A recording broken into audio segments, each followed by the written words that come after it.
Let's talk about finding the vertex for a parabola when we've been given an equation. Here we're given the equation f of x is equal to 4x squared minus 24x plus 10.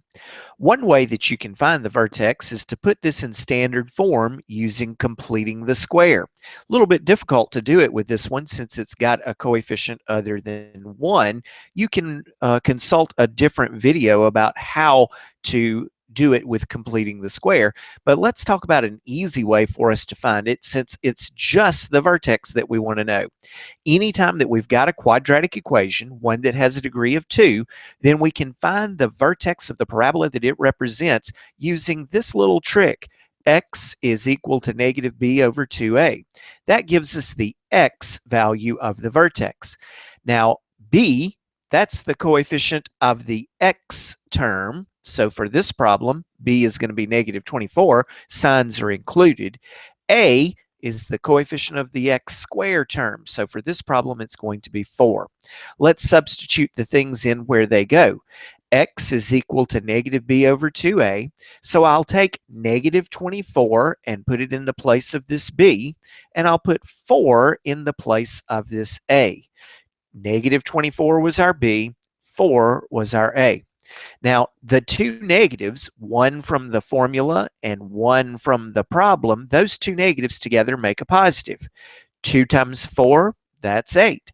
So that gives us 24 over 8. 24 over 8, if we divide, gives us 3. So the x value for our vertex is 3. Once you know the x value of the vertex, you can find the y value by just substituting into the original equation. Let's take 3, put it in for all of the x's in the original equation.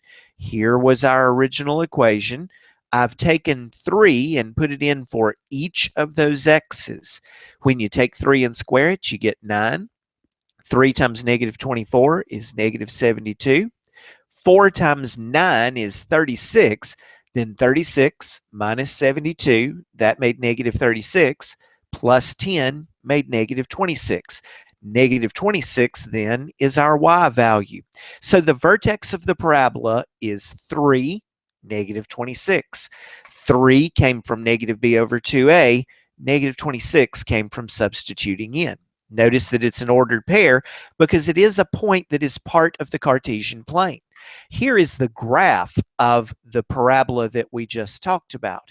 The vertex of the parabola is the lowest point of a parabola that opens upward, the highest point of one that opens downward. So the vertex of the parabola, here it is. You can see that this is 1, 2, 3 for x, and negative 26 for y. So the vertex is at 3, negative 26. Now, one thing that you may be asked about with this type of a problem is the axis of symmetry for the parabola. The axis of symmetry is the vertical line that goes through the vertex. So for this one, the vertical line through the vertex that the parabola would be symmetric on both sides about would be x equals 3. A vertical line is always x equals a number. It's always the x value of the vertex. So the axis of symmetry, x equals 3.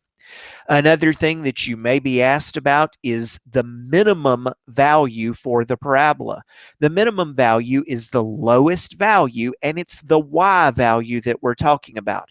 That lowest point, 3, negative 26, had a y value of negative 26, so the minimum value is negative 26.